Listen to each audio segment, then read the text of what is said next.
I love Jesus. Oh, how I love Jesus.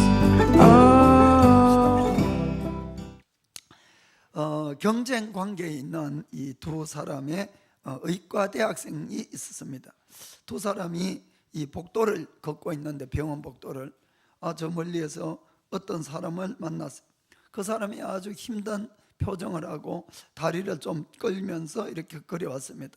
그러자 한 학생이 자신 있게 이렇게 말했습니다. 저 사람은 분명히 악성 관절염이 틀림없어. 그러자 또 한 사람이 질세를 하고, 야 틀려, 그것은 저 사람은 아직 젊기 때문에 분명히 어디 사고가 난 것이 분명해 라고 했습니다. 두 사람이 이렇게 논쟁을 하고 있는데 그 사람이 가까이 와서 힘든 표정으로 물었습니다.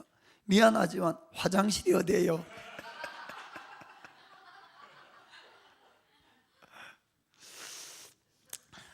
오늘로서 우리가 이제 사사기가 끝을 내겠습니다.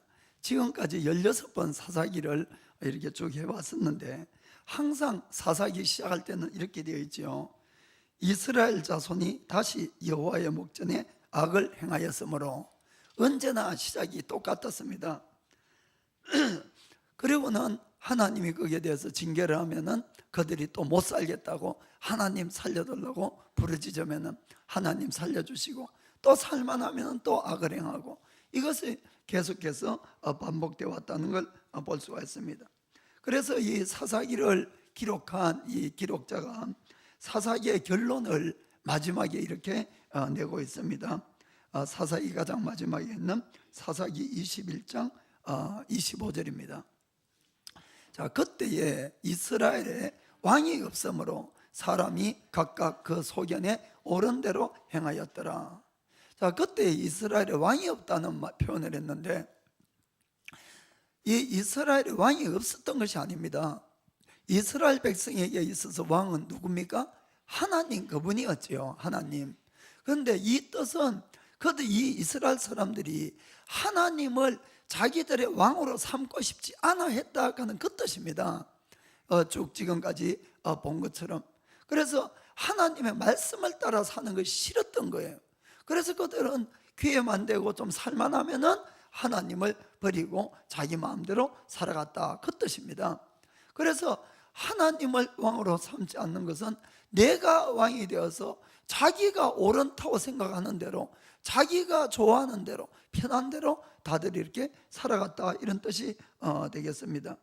왕이 없다는 것은 바로 이 하나님이 없다, 기준이 없다, 내 멋대로 살아간다, 이런 무질서의 세계를 나타낸다고 할 수가 있습니다.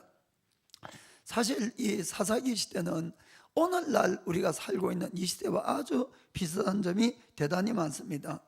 지금까지 이 사회에는 좋든 안 좋든 간에 질서를 유지하는 많은 것들이 있었습니다. 도덕적인 기준도 있었고, 사회적인 기준도 있고, 어떠한 바른 가치 기준도 있고, 그것으로 이 사회라는 것이, 나라가 계속해서 이렇게 질서를 가지고 왔는데, 사실 요즘 보면은 모든 사람들이 자기 멋대로 합니다. 그렇죠? 점점 질서가 깨어지는 그런 세계에서 우리가 살고 있다, 이렇게 할 수가 있습니다. 한마디로 왕이 없는 시대, 기준이 없는 시대, 질서가 없는 시대, 내가 왕인 시대, 이렇게 우리가 표현을 할 수가 있습니다. 그런데 우리가 분명히 깨달고 알아야 되는 것은, 지금까지 역사를 쭉 보면은 사람들이 무질서해지고 모든 죄악이 넘치면은 반드시 뭐가 있었습니까? 하나님의 심판이 있었다는 것입니다. 그래서 많은 사람들이 오늘날을 가리켜서 이 마지막 시대, 마지막 시대, 이런 이야기를 많이 하는데, 그것은 사람들도 알게 모르게 아는 거예요. 이렇게 계속 죄악이 넘치다가는 반드시 하나님 앞에 크게 얻어맞겠지 하는 그 뜻입니다. 그런데 이 마지막에는 주님이 오실 수도 있는 것이에요. 아멘. 그래서 이 마지막 시대라고 이렇게 하는 것입니다. 그래서 이제 오늘 우리가 살펴볼 것은 이 세상 끝에 나타나는 어떠한 여러 가지 무질서한 징조들과 또 우리가 크리스천들로서 가져야 될 각오를 한번 생각해 보겠습니다. 첫 번째는 성적 타락의 시대입니다. 성적 타락의 시대. 이 하나님의 기준, 특별히 도적 기준이 점점 무너지게 되면은 이 하나님의 기준과는 영적인 일입니다. 영적인 일. 이 영이 죽게 되면은 뭐가 살아납니까? 육이 살아나는 거예요. 사람들은 영과 육은 늘 반대적인 그런 성질을 가지고 있습니다. 그래서 영적인 기준들이 자꾸 무너지게 되면은 사람들은 육신이 살아나고 육신의 쾌락을 쫓아 사는 그런 삶을 살기 때문에 당연히 성적인 타락이 범람하게 되는 걸 우리가 볼 수가 있습니다. 자, 사사기 19장 1절 보겠습니다. 자, 이스라엘에 왕이 없을 그때에 에브라임 산지 구석에 우거하는 어떤 레위 사람이 유다 베들레헴에서 첩을 취하였더니, 이렇게 시작됩니다. 벌써 시작이 이상합니다. 그냥 첩을 취하는 것부터 이렇게 해가지고, 물론 그 당시는 남자가 아내를 여러 둘 수는 있는 그런 시대였지만은 적어도 레위 사람 하면은 요즘 말로 목사 친척벌이 되는데 좀 경건하게 살아야 되지 않겠냐 하는 그런 이야기입니다. 그런데 이 첩을 취해 왔는데 또 이 첩이 좀 또 참 대단한 사람입니다. 2절에 보니까 2절에 그 첩이 행음하고 남편을 떠나 유다 베들레헴 그 아비의 집에 돌아가서 거기서 넉 달의 날을 보내매, 이렇게 되어 있습니다. 아니, 첩을 데려왔는데 이 첩이 행음하고는 도망가 버린 거예요. 이 남편에게서. 아니, 세상에 이런 일이 있을 수가 있겠습니까? 그 당시 율법으로 행함한 자는 어떻게 됩니까? 돌로 쳐 죽여라. 그렇지요. 그런데 이 남편이 나중에 이 첩을 만나서는 이 첩이 행함한 것에 대해서는 이런 말 한마디 하지 않는 것이, 너 왜 그랬어? 이런 것이 없습니다. 그것은 어떤 면에서는 그 당시에 뭐 그것이 비일비재하게 이렇게 일어나는 일들이다, 이렇게 생각할 수 있는 것입니다. 그렇겠죠? 그리고는 이 남편이 베들레헴까지 첩을 찾아서 가가지고는 그 아내를 잘 설득을 해서 이 데려오는 것을 볼 수가 있습니다. 물론 사랑해서 용서하고 데려오면 너무나 좋겠지만은, 그러나 이 진행 과정을 쭉 보면은 결코 사랑했다는 흔적은 별로 없고 자기의 피로에 때문에 그 첩을 다시 데려온 걸로 우리가 볼 수가 있습니다. 그래서 아무튼 그 첩을 데리고 오는데 날이 저물렀어요. 그래서 잠잘 곳을 가야 되는데 베냐민 지파가 있는 이 기브아라는 곳에 어떤 노인의 집에서 그들은 잠을 자게 됩니다. 그날 밤에 사건이 터집니다. 자, 사사기 29장 22절. 그들이 마음을 즐겁게 할 때에 그 성읍의 비류들이, 비류하면은 요즘 말로 깡패들 이렇게 이야기할 수 있죠. 비류들이 그 집을 에워싸고 문을 두들기며 집 주인 노인에게 말하여 가로되, 너의 집에 들어온 사람을 끌어내라. 우리가 그를 상관하리라. 아멘. 일본어 성경이나 영어 성경 보면은 너의 집에 들어온 그 남자를 끌어내라, 이렇게 되어 있습니다. 남자를 끌어내. 아니, 그 집에는 이 여자도 남자도 같이 들어갔는데 남자를 끌어내라. 우리가 그 남자를 상관하리라. 여기 상관한다는 뜻은 그냥 시비를 걸어서 싸우고 그 뜻이 아니고 이 성적인 관계를 맺겠다, 이런 이야기입니다. 한마디로 이 성적으로 얼마나 타락을 했으면은 가서 거기 여행자로 온 사람을 끌어내서 그 남자가 남자를 욕보이려고 이렇게 하는 것을 우리가 볼 수가 있습니다. 여러분, 성적으로 타락하게 되면은 자꾸 동성애가 점점점 많아지게 됩니다. 그 이유는 왜 그런가 하면은 이 사람들이 육신의 것을 즐기다가 정상적인 것은 이제 또 시시하고 재미가 없으니까 뭔가 별일된 것, 변한 것, 이상한 것, 이런 걸 자꾸 추구하니까 동성애가 자꾸 넘쳐진다, 이런 이야기입니다. 그래서 이 동성애가 범람한다는 뜻은 이미 성적으로 타락할 대로 타락했다는 증거가 바로 이 동성애라는 것을 여러분 잘 아셔야 됩니다. 그래서 동성애가 넘치게 되면은 반드시 하나님의 진노가 임했어요. 그렇죠? 창세기 19장을 보더라도 소돔과 고모라 땅이 무엇 때문에 유황불로 다 멸망을 받았습니까? 바로 이 성적으로 타락하고 동성애가 넘쳤기 때문에 그렇다는 걸 볼 수가 있습니다. 성경에도 분명히 이 문제에 대해서는 짚고 넘어갑니다. 로마서 1장 26절 27절. 이를 인하여 하나님께서 저희를 부끄러운 욕심에 내어버려 두셨으니 곧 저희 여인들도 순리대로 쓸 것을 바꾸어 영리로 쓰며 27절에 이와 같이 남자들도 순리대로 여인 쓰기를 버리고 서로 향하여 음욕이 부릴 듯하며 남자가 남자로 더불어 부끄러운 일을 행하여 저희의 그릇 때문에 상당한 보응을 그 자신에 받았느니라.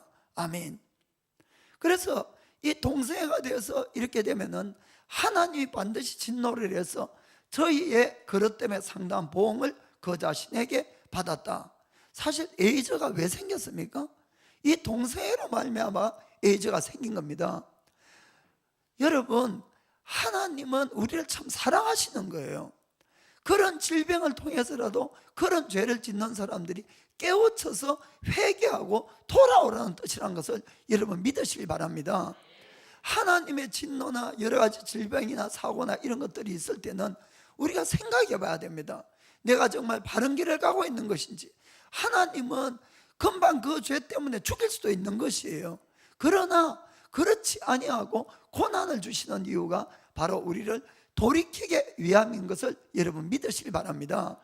그래서 그런 지금까지 듣도 보지도 못한 그런 병을 주고, 그리고는 그 병을 통해서 깨닫고 돌아오라고 줬는데도 사람들은 어떻게 합니까? 32절 저희가 이 같은 일을 행하는 자는 사형에 해당한다고 하나님의 정하심을 알고도.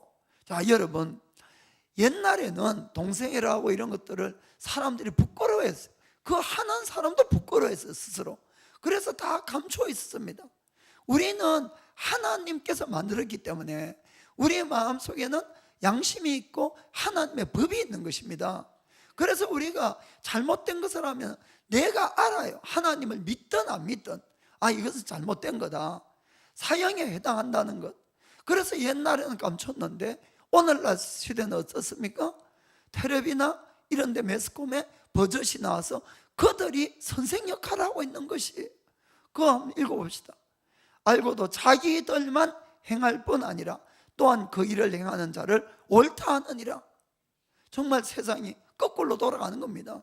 그러면은 이제 하나님의 심판의 때가 가까웠다는 것을 우리가 깨닫고 아셔야 되는 것입니다. 그 비류들이 그 집안의 문을 두드리면서 내놓으라 그랬어요. 그 남자를 내놓으라. 자, 그러자 어떻게 했는가? 25절에 보니까 사사기 19장 25절. 무리가 그 비류들이 듣지 아니하므로 그 사람 가는 건 레위 사람입니다.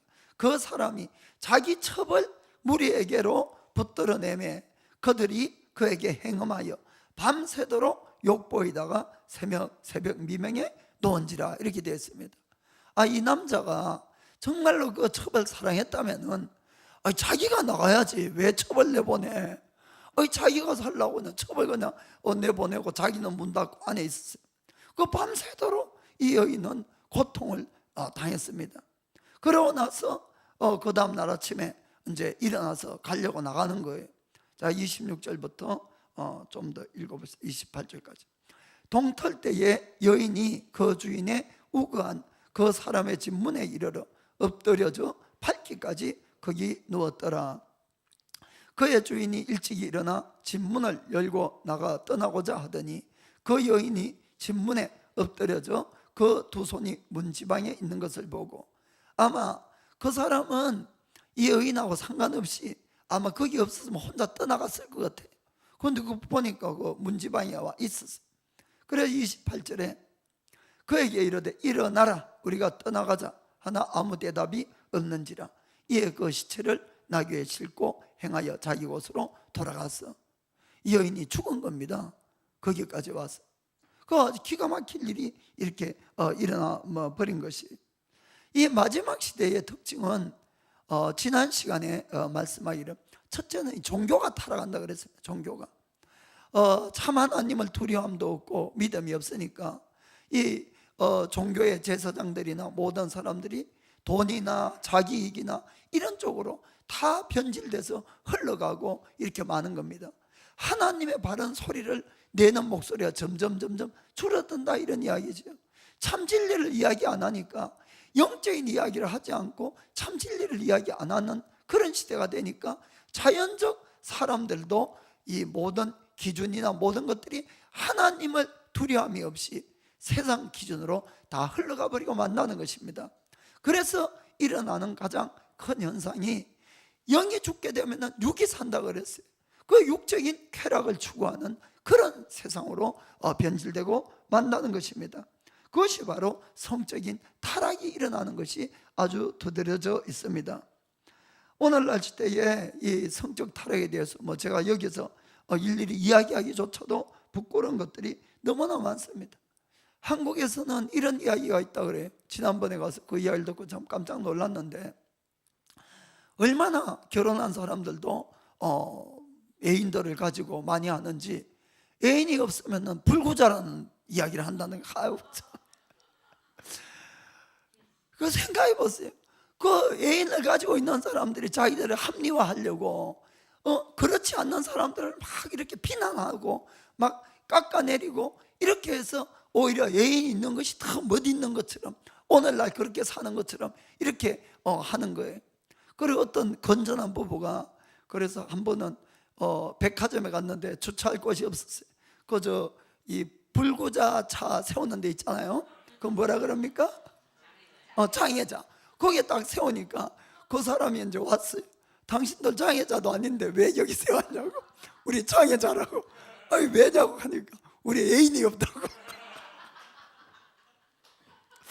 참 말도 안 되는 그런 이야기를 제가 들었습니다. 일본에서도 젊은 아이들이 결혼하기 전에 순결을 지키는 건 당연한데 그래야 되고, 그리고 얼마나 그것이 아름답습니까? 그럼에도 불구하고 그런 아이들이 있으면 바보 취급을 하는 거예요. 자기들끼리 바보 취급. 저 천년기념물이라고 막 이렇게 그렇게 이야기를 해서 자기들이 마치 더 우월한 것처럼 이렇게 이야기를 합니다. 사랑하는 성도 여러분, 절대로 우리가 그런 풍조에 쏘가 넘어가면 안 되는 것입니다. 우리는 언제나 하나님을 기쁘게 하려고 이렇게 가야 되는 것입니다. 하나님께서 우리를 택해서 하나님의 자녀로 삼은 이유가 있습니다. 그것은 바로 이 세상에 빛과 소금의 역할을 하게 하려고 우리를 불렀다는 것을 꼭 믿기를 주의 이름으로 부탁드립니다. 마태복음 5장 14절 보겠습니다. 너희는 세상의 빛이라. 산 위에 있는 동리가 숨기지 못할 것이요. 아멘.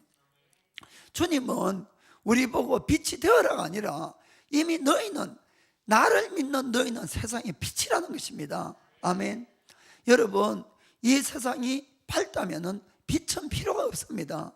하나님이 볼 때 이 세상은 너무너무 어두운 구석이 많다는 것입니다. 어둠으로 가득 차 있기 때문에 너희들이 제발 일어나서 빛을 발하는 것이죠. 그리고 15절 보면은 사람이 등불을 켜서 말 아래 두지 아니하고 등경 위에 두나니 이러므로 집안 모든 사람에게 비추느니라. 아멘. 여러분, 어디 가서 나 예수 믿는 것 부끄러워하고 숨기지 마세요, 여러분. 그러면은 나의 빛을 말 아래 두는 거예요. 여러분을 불른 목적은 빛으로 불렀기 때문에 항상 등경 위에 있어야 되는 것입니다.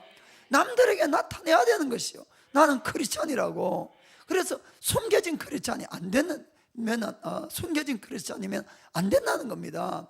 여러분들이 빛을 비춰야 되는데 그 빛을 어떻게 비추느냐. 16절 보면은 이와 같이 너희 빛을 사람 앞에 비치게 하여 저희로 너희 착한 행실을 보고. 아멘.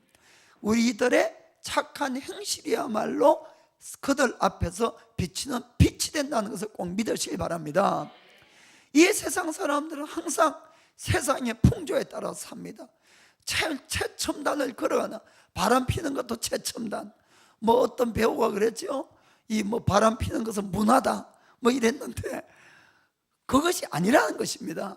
아무리 그것이 문화라 그래도 우리는 그걸 따라가면 안 된다는 것이에요. 우리는 늘 하나님의 말씀을 따라 살 때 어떤 면에서는 세상의 흐름과는 반대일 수가 있습니다. 그런 많은 사람이 손가락질하고 박해하고 욕하고 바보 취급하고 할 수가 있어요. 그러나 그래도 그 길을 가야 됩니다. 그때에 나의 빛이 비춰진다는 것이에요. 아멘. 사람은 하나님이 만들었기 때문에 나의 마음 깊숙한 속에는 무엇이 옳고 무엇이 그러다는 걸 다 알고 있습니다. 자기들이 다만 그래 못 사니까 오히려 자기들을 합리화하려고 욕하고 비방하고 막 이렇게 하는 것이에요. 그러나 그럼에도 불구하고 꿋꿋하게 그렇게 살아보시길 바랍니다. 속으로는 다 그래 맞아, 네가 맞아, 네가 옳아, 다 이렇게 되는 것입니다. 그러고는 우리 때문에, 우리의 그 착한 행실 때문에 그들이 하늘에 계신 너희 아버지에게 영광을 돌리게 하라. 아멘. 우리가 영광을 돌리는 건 당연한 것입니다. 그 사람들조차도 그래 너를 보니까 하나님이 정말 살아계셔, 하나님이 안 살아계시면 너가 어떻게 그렇게 살 수가 있어, 이런 말을 나올 수가 있다, 이런 이야기입니다. 아멘. 그것이 바로 주님께 영광을 돌리는 것입니다. 그래서 우리는 세상이 아무리 어떻게 돌아간다 할지라도 그것에 맞춰 살면 안 됩니다. 내가 주님의 빛을 비추기 위해서는 주님의 말씀을 끝까지 붙들고 그 말씀대로 살아가야 됩니다. 그럴 때 빛이 비춰지는 것을 믿기를 주님의 이름으로 꼭 부탁드립니다.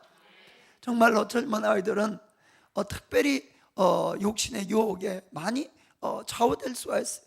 그러나 그들이 마음대로 살아가는 그 결과는 성경에 분명히 적혀 있습니다. 절대로 천국을 들어가지 못한다는 것입니다. 여러 번 거듭거듭 경고되어 있습니다. 고린도전서 6장 9절부터 보겠습니다. 고린도전서 6장 9절. 불의한 자가 하나님의 나라를 유업으로 받지 못할 줄을 알지 못하느냐. 미혹을 받지 말라. 속지 말라는 것입니다. 속지 말아라. 음란한 자나 우상 숭배하는 자나 간음하는 자나 탐색하는 자나 남색하는 자나 전부 음란하고 아주 관계가 많습니다. 그 다음에는 도적이나 탐남하는 자나 술 취하는 자나 후욕하는 자나 토색하는 자들은 하나님의 나라를 유업으로 받지 못하리라.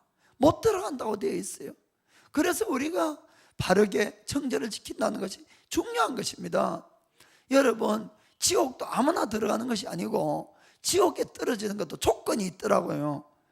계시록 21장 8절을 보니까 계시록 21장 8절. 자, 어떤 사람이 가느냐? 그러나 두려워하는 자들과 믿지 아니하는 자들과 흉악한 자들과 살인하는 자들과 행음자들, 여기 있잖아요. 행음자들, 술객들과 우상숭배자들과 모든 거짓말하는 자들은 불과 유황으로 타는 못에 참여하리니 이것이 둘째 사망이라. 아멘. 우리가 예수님만 믿고 죽으면 그만이다. 절대로 그만이 아닙니다. 절대로 예수님을 믿지 않고 죽으면 둘째 사망이 기다린다는 것을 꼭 아셔야 됩니다. 우리가 살아있는 동안에 거듭나는 사람, 성령으로 거듭나는 사람은 한 번만 죽습니다. 육신이 죽는 것. 그러나 거듭나지 못한 사람은 두 번 죽어야 되는 것입니다. 그래서 여러분들이 꼭 거듭난 자가 되고 정말 주의 길을 바로 가기를 주님의 이름으로 축복합니다. 두 번째 이 말세의 징조가 뭔가 하면은 공의가 행해지지 않는 시대입니다. 공의, 바른 삶이, 바른 기준이 행해지지 않는다. 자기의 이 첩이 죽음을 당했습니다. 이 레인이 아주 분노를 했어요. 그래서 어떤 행동을 취했느냐? 사사기 19장 29절. 사사기 19장 29절. 그 레인이 그 집에 이르러서는 칼을 취하여 첩의 시체를 붙들어 그 마디를 찍어서 12덩이에 나누고 그것을 이스라엘 사방에 두루 보내매. 30절에 그것을 보는 자가 다 가로되 이스라엘 자손이 애굽 땅에서 나온 날부터 오늘날까지 이런 일은 행치도 아니하였고 보지도 못하였도다. 생각하고 상의한 후에 말하자 하니라. 아멘. 처음으로 이 성경에 보니까 바라바라 사건이 나왔어요. 그래서 너무 분노가 차가지고는 이 시체를 12등분을 해가지고 막 12지파에 다 보낸 겁니다. 세상에 내가 이런 끔찍한 일을 당했다고 이렇게 이제 호소를 한 거지요. 그 사람들도 너무나 놀랐습니다. 이런 악은 있지도 안 하고 있을 수도 없었으니까. 그래서 이제 사람들이 모였습니다. 20장 1절에 보니까 이 모든 이스라엘 자손이 단에서부터, 단은 제일 북쪽입니다. 그리고 브엘세바는 제일 밑이죠.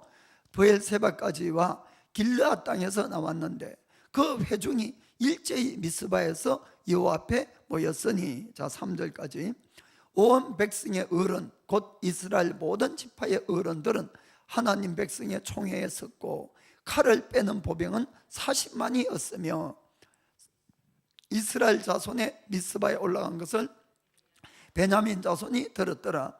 이스라엘 자손이 가로되 이 악한 일의 정령을 우리에게 고하라. 아멘. 그래서 미스바에 막 다 모였어. 이 칼을 빼는 사람만 40만 명이 모였으니까 얼마나 많은 군중이 모였겠습니까? 그래서 이제 어떻게 된 일이냐 그러니까 이 레위인이 자초지종을 하나하나 다 이야기를 한 겁니다. 그러자 그 악을 둘 수가 없는 것 아닙니까? 하나님의 율법에도 그런 자는 뭐 도저히 살려둘 수가 없으니까. 그래서 사람을 이 베냐민 지파에서 보내가지고 이제 그들을 내놓으라고 이야기를 합니다. 12절부터 보겠습니다. 12절부터. 베냐민 지파들이, 이스라엘 지파들이 베냐민 온 지파의 사람들을 보내어 두루 행하며 이르기를 너희 중에서 생긴 이 악이 도대체 어찌미뇨. 13절에 그런즉 이제 기브아 사람 곧 그 비류를 우리에게 붙여서 우리로 죽여 이스라엘 중에 악을 제하여 버리게 하라.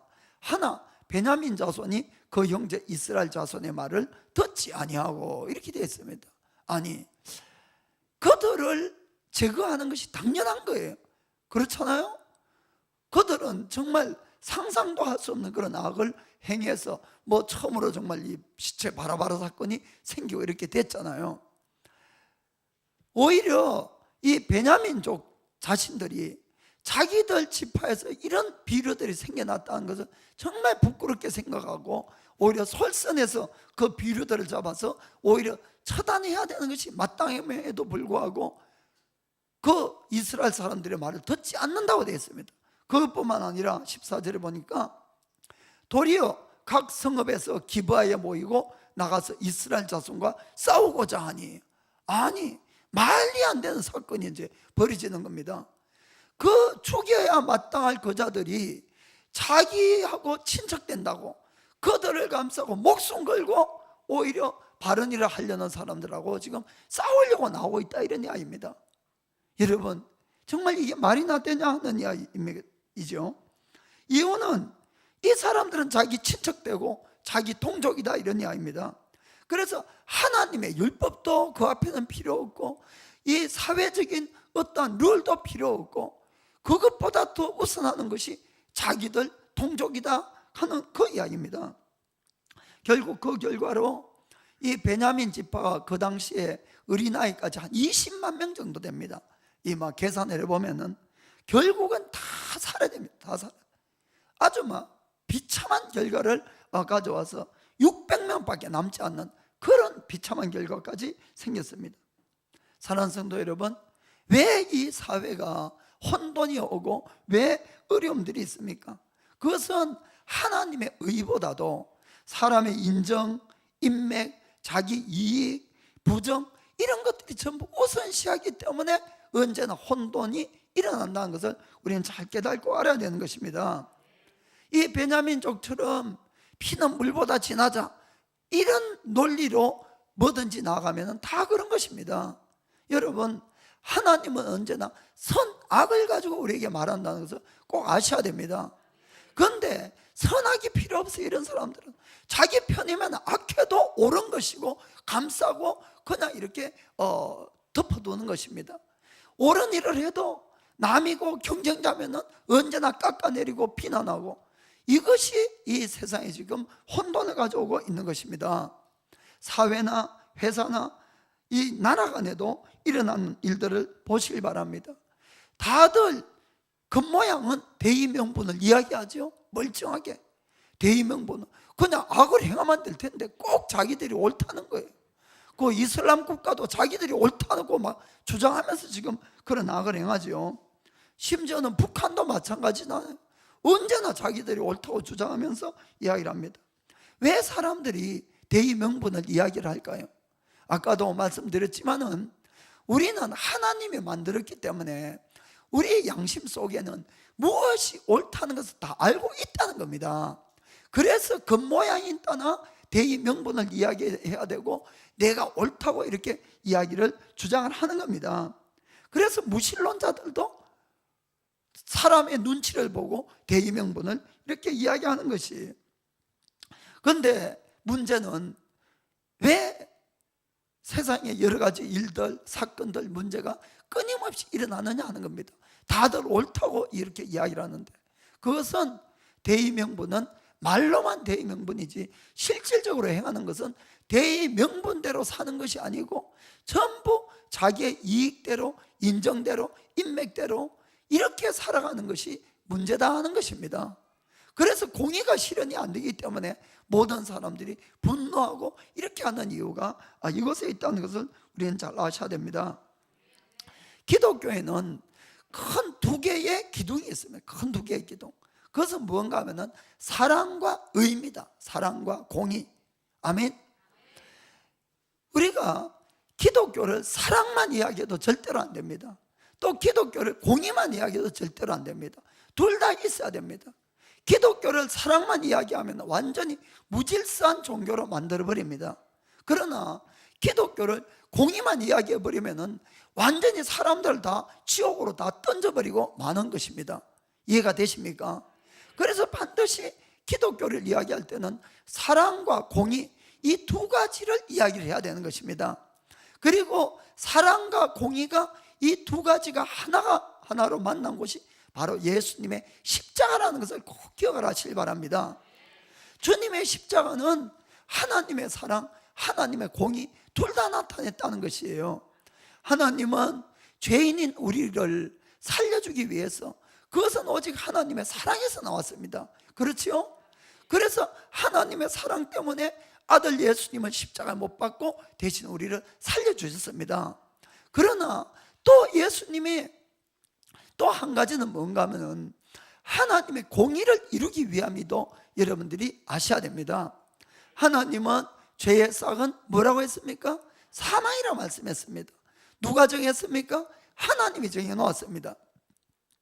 그래서 죄를 지은 인간을 아무 대가도 없이 죽음의 대가도 없이 그냥 용서해 줄 수는 없는 겁니다. 이해가 되십니까? 그래서 반드시 피해의 대가를 지불해야만이 우리를 용서할 수 있었어요. 그래서 우리를 죽이지 아니하고 그 아들을 죽이시면서도 하나님은 뭘 지켰습니까? 하나님의 공의를 지켰다는 것입니다. 하나님의 율법을 지킨 것이에요. 아멘. 그래서 예수님을 십자가에 내줄 수밖에 없었던 것입니다. 성경은 이것에 대해서 이렇게 말씀합니다. 로마서 3장 25절. 로마서 3장 25절. 이 예수를 하나님이 그의 피로 인하여 믿음으로 말미암는 화목제물로 세우셨으니, 자, 우리와 화해하려고 화목제물로 예수님을 죽였다, 이런 뜻이죠.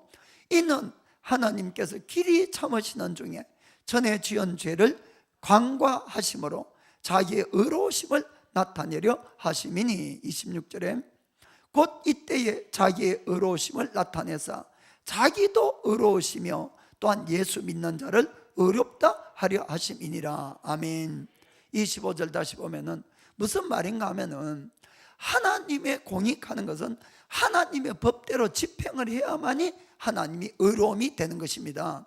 그러면은 죄인인 우리를 하나님은 어떻게 해야 됩니까? 죽여야 되는 것이에요. 사형을 시켜야 되는 겁니다. 그럼에도 불구하고 죄를 지은 우리에 대해서 오랫동안 참아왔다는 겁니다. 하나님이 참아와서 어떻게 공의를 이루었습니까? 아들을 죽임으로 말미암아 죄에 대한 대가를, 형벌을 주었다, 이렇게 됐다는 것입니다. 아멘. 의라는 것은 잘한 것은 잘한 대로 상을 주고 잘못한 것은 벌을 주는 것이 의입니다. 여러분, 이해가 되죠? 말씀대로 법대로 집행하는 것이 의다, 이런 이야기입니다. 그래서 하나님은 우리를 죽이지 아니하고 아들을 죽임으로 우리의 죄한 대가를 지불했으니까 그것으로 의로움이 되었고, 우리가 예수님의 죽으심의 의미를 바로 깨닫고 믿게 되면은 그 믿는 자들에게도 하나님의 그 의로움으로 의롭다 이렇게 해준다, 이런 이야기입니다. 아멘. 이것을 가지고 바로 의로움을 덧입었다, 이런 이야기를 하고 있는 것입니다. 아멘. 그래서 우리가 하나님은 하나님이 정해놓은 법이지만은 하나님 자신이 절대로 어기지 않습니다. 하나님이 어길 수가 없습니다. 왜냐하면은 하나님이 법을 버리면은 이 우주에는 공의라는 것이 없어집니다. 무엇이 기준입니까? 아무 기준이 없지요. 그래서 하나님은 그분이 정해놓은 법을 반드시 지키십니다. 그것은 우리에게도 의롭게 지키라고 말씀한다는 것도 꼭 기억하시길 바랍니다. 그래서 예수님이 이 땅에 오셨을 때 내가 율법을 폐하러 온 것이 아니라고 분명히 말씀했습니다. 우리가 믿음으로 구원을 받는다고 우리가 율법을 지키지 않아도 된다, 절대로 그것이 아니라는 것을 꼭 여러분 명심하시길 바랍니다. 마태복음 5장 17절부터 20절까지 쭉 읽어가겠습니다. 내가 율법이나 선지자나 폐하러 온 줄로 생각지 말라. 폐하러 온 것이 아니요 온전케 하려 함이로다. 진실로 너에게 이르노니 천지가 없어지기 전에는 율법의 1.1획이라도 반드시 없어지지 아니하고 다 이루리라. 그러므로 누구든지 이 계명 중에 지극히 작은 것 하나라도 버리고 또 그같이 사람을 가르치는 자는 천국에서 지극히 작다 일컬음을 받을 것이요 누구든지 이를 행하며 가르치는 자는 천국에서 크다 일컬음을 받으리라. 내가 너에게 이르노니 너희 의가 서기관과 바리새인보다 더 낫지 못하면 결단코 천국에 들어가지 못하리라. 아멘. 여러분 꼭 명심하시길 바랍니다. 주님은 우리를 사랑하기 때문에 우리가 의로운 자가 되기를 원하는 것도 믿으시길 바랍니다. 그래서 꼭 크리스찬으로 명심할 것은 사랑과 의를 양쪽을 다 행해가야 되는 것입니다. 그래서 사랑으로만 온전히 가도 안 되고 의로만 가도 안 되고 둘 다 있어야 되는 것입니다. 주님은 우리가 의로운 삶을 살기를 원하고 계십니다. 미가서 6장 8절도 한번 읽어보겠습니다. 자, 미가서 6장 8절. 사람아, 주께서 선한 것이 무엇임을 너에게 보이셨나니 여호와께서 너에게 구하는 것이 오직 공의를 행하며 인자를 사랑하며 겸손히 너희 하나님과 함께 행하는 것이 아니냐. 아멘. 하나님이 우리에게 원하는 것이 바로 공의를 행한다. 아멘. 자, 믿기를 주님의 이름으로 축복합니다. 자, 마지막 세 번째는 절대로 용서하지 않으려고 하는, 복수하는 그런 시대입니다. 이 마지막 시대가 그렇다는 것이죠. 뭔가 뒤틀린 것이 있으면 풀려고 하지 않는 것이 아주. 이 베냐민족이 그 악당들을 감싸는 것 때문에 전쟁이 벌어졌어요. 이 병사의 수를 보면은 베냐민이 아주 적습니다. 그들은 2만 6천 명밖에 없었어요. 이 나머지 11부족은 40만 명이나 되었습니다. 그럼에도 불구하고 전쟁을 2번이나 했는데 이 베냐민이 이겼어요. 2번 다. 그리고 이 이스라엘 족속이 수만 명이 죽어버렸습니다. 그러자 그들이 막 분노가 극에 달았어요.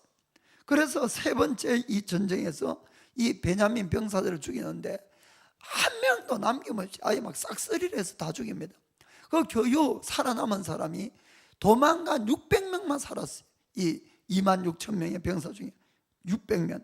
그런데 그 분노는 그냥 끝나지 않고 이 이스라엘 사람들이 그 분노를 이 마을에, 이 베냐민들 사람들이 사는 마을에 남아있는 아이들, 노인들, 부녀자들, 그 숫자를 이렇게 헤아려 보면은, 계산해 보면 한 17만 명 정도 됩니다.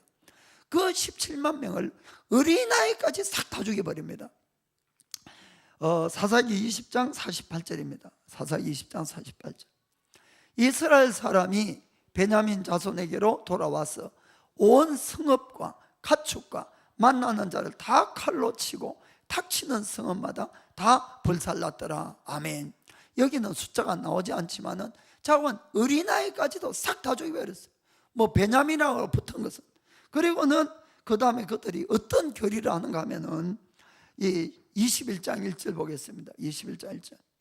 이스라엘 사람들이 미스바에서 맹세하여 이르기를 우리 중 누구든지 딸을 베냐민 사람에게 아내로 주지 아니하리라 하였더라. 아멘. 이 600명이 겨우 이 도망가서 산속에 숨어 있는데 이 절대로 아무도 이스라엘 중에서는 딸을 베냐민에게 주지 말아라. 서로 맹세하고 주는 자는 다 죽인다. 막 이렇게 돼버린 겁니다. 그러면은 600명 남자들만 남아 있는데 장가를 못 가니까 그냥 시간이 지나면 베냐민은 완전히 그냥 없어지고 마는 것입니다. 그렇죠? 완전히 막 분노가 나서 그렇게까지 결정을 하고 이렇게 결심을 했어요. 그리고 나서 그들은 하나님의 이 제단이 있는 베델을 올라가서 거기서 이제 기도를 하려고 올라갔습니다. 2절 3절을 한번 보겠습니다.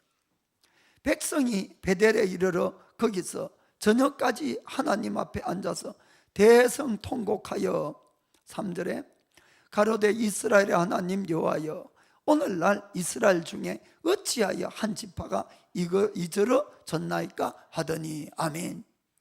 여러분, 분노가 났을 때 말이나 행동을 조심해야 됩니다. 아멘. 사람이 분노가 나면 막 거기에 달하니까 말도 함부로 하고 행동도 함부로 하고 다 이렇게 되잖아요. 그리고 나서는 하나님 앞에 앉아보면은 잘못했다 이게 나오는 거예요. 그들이 베델에 가서 그때 너무한 겁니다. 20만 명이나 되는 이 자기 동족을 다 죽여버리고 600명밖에 안 났고 그것도 맹세해가지고 아직 아무도 그 딸을 안 주기로 했으니까 저 민족이 이제 완전히 없어질 그런 운명이 돼버렸잖아요. 그러니까 자기들이 해도 너무했다 그때서 이제 깨달은 겁니다. 그래서 여러분들이 정말 화가 났을 때 감정이 북돋았을 때는 어떤 것을 결정도 하지 마시고 말도 하지 마시고 행동도 하지 마시기 바랍니다. 반드시 하나님 앞에 먼저 나가셔야 돼요. 나가셔서 기도부터 먼저 하시면은 여러분의 마음이 가라앉기 시작하는 겁니다. 본정신 들면 늘 후회하잖아요. 아멘. 그래서 본정신이 먼저 들어야 되지. 결정하기 전에 본정신 들어야 되지. 다 결정해놓고 본정신 드니까 이거 어찌할꼬 이렇게 돼버리는 겁니다. 아멘. 결국은 그 다음에는 여러분이 좀 읽어보세요. 스토리는 오늘 다 하려고 그러면 시간이 모자라니까. 그래서 결국은 이 20만 명이나 된 사람들이 다 죽어버리고 남자만 600명이 남은 결과가 됐는데 이것이 왜 그렇게 벌어졌습니까? 결국 눈에는 눈, 이에는 이 그런 논리로 가지고 복수를 시작했기 때문에 그렇게 돼버렸다 이런 이야기입니다. 게다가 감정에 북받쳐가지고 죄도 없는 사람들, 부녀자들, 아이들까지도 17만 명이나 되는 사람들을 모조리 다 죽이고 다 불태운 것도 이것을 분을 풀려고 하고 용서하려는 그런 마음보다도 용서하지 않는 마음이 앞섰기 때문에 그런 끔찍한 그런 일들을 저지르고 말았다고 할 수가 있습니다. 사랑하는 성도 여러분, 이 마지막 시대가 되었을 때에 일어난 아주 또 특징이 하나가 뭔가 하면은 용서하지 않으려는 그 마음입니다. 용서 안 하는 마음도. 그러나 그것은 복수는 복수를 또 불러오기 때문에 끝없는 비극만 계속 초래해 온다는 것을 우리가 꼭 깨달으면 됩니다. 절대 해결이 안 된다는 겁니다. 그것으로는. 성경에도 마지막 시대에 대해서 디모데후서 3장 1절부터 적혀 있습니다. 좀 읽어보겠습니다. 자, 디모데후서 3장 1절. 내가 이것을 알라. 말세에 고통하는 때가 이르리니. 어떤 현상들이 있는가 봅시다. 사람들은 자기를 사랑하며 돈을 사랑하며 자긍하며 교만하며 회방하며 부모를 거역하며 감사치 아니하며 거룩하지 아니하며 무정하며 원통함을 풀지 아니하며. 보세요. 원통함을 풀지 아니하며. 이 참 문제는 것이죠. 참소하며 절제하지 못하며 사나우며 선한 것을 좋아 아니하며. 4절에는 배반하여 팔며 조급하며 자고하며 쾌락을 사랑하기를 하나님 사랑하는 것보다 더하며. 아멘. 이것이 정말 이 말세의 현상으로 이렇게 되어 있습니다. 왜 사람들 사이에 다툼이 끊어지지 아니하고 나라와 나라 사이에도 다툼이 끊어지지 아니합니까? 결국은 미워하는 마음, 이 용서하는 마음, 이것을 놓지 않으니까, 풀려고 하지 않으니까 계속 반복되는 것입니다. 참 제가 여기서 말씀드리기 참 말하고 싶지도 않은 거지만은 솔직하게 한국하고 일본 사회도 그런 일들이 많이 일어나고 있는 것입니다. 또 유대인들, 아랍인들 사이에도 많이 일어나고, 현실적으로 세계 곳곳에서 나라마다 그런 일이 있고, 사람들마다 그런 틈이 생겨서 절대로 메워질 것 같지 않은 그런 일들이 아주 많이 일어나고 있습니다. 그럼 어떻게 해야만이 이 벌어진 틈들을 다 메울 수가 있겠습니까? 그 방법은 딱 한 가지입니다. 어느 한편이 마음으로부터 용서하는 것입니다. 용서하는 것. 아무리 심한 일을 내가 당했다 할지라도 용서해야 됩니다. 그리고 내가 완전히 손해보고 다 양보하고 끝까지 손해보고 양보해야지 끝이 난다, 이런 이야기입니다. 어느 한쪽이 십자가를 반드시 끝까지 지어야만이 해결이 된다는 것을 꼭 믿으시길 바랍니다. 그 일을 할 수 있는 사람 누가 있습니까? 그러나 하신 분이 있죠. 예수님. 예수님이 그래서 십자가를 지셨다는 것을 꼭 여러분들이 믿으시길 바랍니다. 그래서 주님이 이 땅에 평화를 가져오는 방법이 바로 십자가를 지는 방법이라는 것을 여러분들이 꼭 믿으시길 바랍니다. 우리 크리스천들에게는 예수님께서 본인만 십자가를 지신 것이 아니고, 너희가 나를 따라오려면 자기를 부인하고 날마다 자기 십자가를 지고 나를 따라오라고 이렇게 말씀하셨습니다.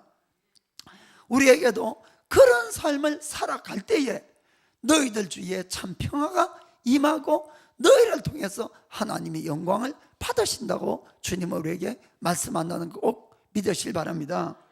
마태복음 5장 38절부터 44절까지 보겠습니다. 마태복음 5장 38에서 44. 또 눈은 눈으로 이는 이로 갚으라 하였다는 것을 너희가 들었으나 나는 너에게 이르노니 악한 자를 대적지 말라. 누구든지 너의 오른편 뺨을 치거든 왼편도 돌려대며 또 너를 송사하여 속옷을 가지고자 하는 자에게 그 옷까지도 가지게 하며 또 누구든지 너로 억지로 오리를 가게 하거든 그 사람과 심리를 동행하고 너에게 구하는 자에게 주며 너에게 꾸고자 하는 자에게 거절하지 말라. 또 너의 이웃을 사랑하고 내 원수를 미워하라 하였다는 것을 너희가 들었으나 나는 너에게 이르노니 너희 원수를 사랑하며 너희를 핍박하는 자를 위하여 기도하라. 아멘. 주님만 십자가를 지신 것이 아니고 우리에게도 같은 십자가를 지라고 주님은 말씀하시는 것입니다. 예를 들어서 이 말씀을 행한다는 건 참 너무너무 힘든 것 저도 잘 알고 있습니다. 그러나 이 말씀을 만약에 우리가 적용을 했다고 한번 가정을 한번 해보겠습니다. 가정을. 자, 2001년 9월 11일 날 이 미국에 아주 큰 사건이 있었습니다. 동시 다발 테러가 일어났지요. 그래서 비행기가 4대가 납치됐는가요? 그렇게 해서 이 다발 테러가 일어났는데 그 결과로 3,000명 이상이 죽고 6,000명 이상이 큰 부상을 받았습니다. 미국의 모든 사람들과 세계 모든 사람이 분노하고 미국은 이 테러와의 전쟁을 선포했습니다. 그 뒤에 계속 전쟁이 일어났습니다. 아프가니스탄의 전쟁이 일어나고 이라크 전쟁이 일어나고 그걸로 미국 사람도 그 나라 국민들도 수없이 많은 사람이 죽었습니다. 사실 그렇죠. 그리고 그때 주모자였던 빈 라덴까지도 죽었습니다. 13년간이 지나 13년간이. 자, 지금 테러가 없어졌습니까? 한번 생각해 보시기 바랍니다. 그렇게 수많은 사람들이 피를 흘리고 죽었는데 오히려 테러가 더 심해졌다는 것을 우리는 볼 수가 있습니다. 그렇지 않습니까? 특별히 지금 이라크 북부에서 일어난 이슬람 국인가요? IS라는 그들이 얼마나 큰 테러 집단으로 큰 세력을 가지고 지금 무차별로 사람들을 죽이고 있습니까? 그리고 여기저기에 지금 또 테러가 계속 캐나다도 그렇고 오스트라리아도 일어나고 있는 것들을 볼 수가 있습니다. 결국 복수는 복수만을 불러오게 되어 있다는 것을 우리가 잘 알 수가 있습니다. 그런데 우리가 한번 가정을 해봅시다. 가정을 만약에 그때 9.11이 일어났을 때에 미국이 이 테러리스트들에게 우리가 하나님을 경외하고 믿는 하나님의 국가로서 우리는 너희들을 무조건 용서하겠다, 너희들이 행한 것에 대해서 하나도 묻지 않겠다, 오히려 서로 화친하자, 이렇게 선포를 했다고 이야기를 해보자, 이런 이야기입니다. 예수님 같으면 그렇게 하셨겠죠? 이해가 되십니까? 아까 읽었잖아요, 예수님 말씀을. 자, 그렇게 했으면은 여러분, 이 테러리스트들이 자기들도 나름대로 명분을 가지고 테러를 하는데 명분이 완전히 없어진다는 걸 아시기 바랍니다. 그렇지 않겠습니까?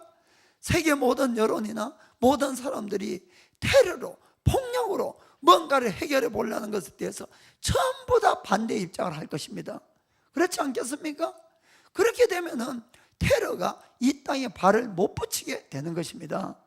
여러분, 주님의 방법이 옳은지 사람의 방법이 옳은지를 잘 생각해 보셔야 됩니다. 내가 그렇게 심하게 당하고 그리고 욕을 먹고 손해봤는데 이 견딜 수 없는 이 미움과 복수심이 그럴 때에 불타오르는 것은 당연합니다. 그러나 우리가 늘 기억해야 되는 것은 결국 미움은 미움을 가져오고 복수는 복수를 가져올 뿐이라는 것입니다. 그래서 그 해결 방법은 누군가가 십자가를 져야 됩니다. 누군가가 내가 받고 여기서 그걸 돌려주는 것이 아니고 용서로 끝내야 된다, 이런 이야기입니다. 이해가 되십니까? 실제로 그것을 하신 분이 하나님이시라는 것입니다. 여러분 생각해 보시길 바랍니다. 하나님이 우리를 만들었어요. 우리 아버지세요. 그런데 하나님이 만들어 놓은 그 인간이 하나님을 배반하고 죄를 짓고 마귀를 따라갔다, 이런 이야기입니다. 그 하나님의 심정에 얼마나 큰 못을 받고 얼마나 아픈 상처를 줬겠냐 하는 이야기입니다. 그것은 영원한 형벌에 던져도 해당되겠지요. 그러나 하나님이 우리에게 취한 것은 복수가 아니었다는 것입니다. 하나님이 아픔을 다 참으시고 하나님이 대신 십자가를 지시고 대신 못 박히시고 그 교회에서 끝냈다는 것입니다. 무엇으로? 용서와 십자가로. 이해가 되십니까? 그래서 끝난 겁니다, 인간의 죄가. 아멘. 그렇지 않았다면 인간의 죄는 계속 반복될 것이고 그것으로 우리는 모두가 멸망의 길을 갈 수밖에 없다는 것입니다. 우리가 그렇습니다. 어떤 분들은 그럴 겁니다. 내가 그렇게 심한 모욕을 당하고 손해를 보고 내가 어떻게 용서할 수 있느냐고, 내가 억울해서 어떻게 사냐고. 여러분, 그래서 예수를 믿는 자는 언제나 그럴 때마다 예수님을 바라봐야 됩니다. 예수님. 아멘. 성경은 이렇게 적혀 있습니다. 베드로전서 2장 22절. 베드로전서 2장 22절. 저는 예수님을 이야기합니다. 저는 죄를 범치 아니하시고 그 입에 괴사도 없으시며 아무 죄가 없어 십자가에 달릴 이유가 하나도 없었다는 것입니다. 23절에 욕을 받으시되 대신 욕하지 아니하시고 고난을 받으시되 위협하지 아니하시고. 아멘. 주님은 당하기만 했지 그것에 대해서 되돌려지 않았다고 이렇게 분명히 되어 있습니다. 거기서 끝냈다는 겁니다. 아멘. 이해가 되십니까? 이것이 바로 십자가라는 것을 여러분들이 믿으실 바랍니다. 오직 공의로 심판한 자에게 부탁하시며. 아멘. 방법은 그렇습니다. 하나님은 살아계시고 하나님은 반드시 공의로 심판하시는 분인 것을 여러분이 꼭 깨달으시기 바랍니다. 내가 당한 그 모든 아픔, 또 억울함, 이 모든 것들 주님은 알고 계신다는 것이죠. 하나님은 보고 계십니다. 하나님은 다 듣고 계십니다. 그리고는 그 하나님이 반드시 공의로 심판하신다는 것을 믿으셔야 됩니다. 그러면 우리는 내가 하나님이 되어서 내가 재판장이 되어서 심판 안 해도 되는 겁니다. 그분께서 해주시기 때문에 우리가 주님을 닮아간다는 것이 바로 그것인 것입니다. 그래서 부탁을 하며 24절에 친히 나무에 달려 그 몸으로 우리 죄를 담당하셨으니 아멘. 오히려 주님 자신이 십자가를 지고 고난을 받으셨다고 되어 있습니다. 그 이유가 분명히 나와 있지요. 이는 우리로 죄에 대하여는 죽고 의에 대하여 살게 하려 하심이라. 아멘. 이제는 죄의 길을 가면 안 된다는 겁니다.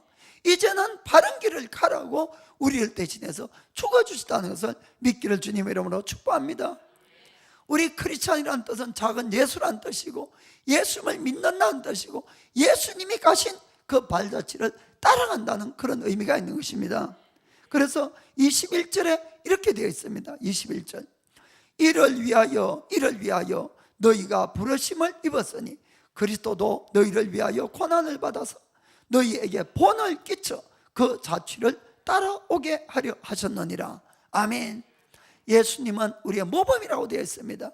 우리가 살아가는 것도 이제는 입 안 맞았다고 두 대 때리고 이러지 말라는 겁니다.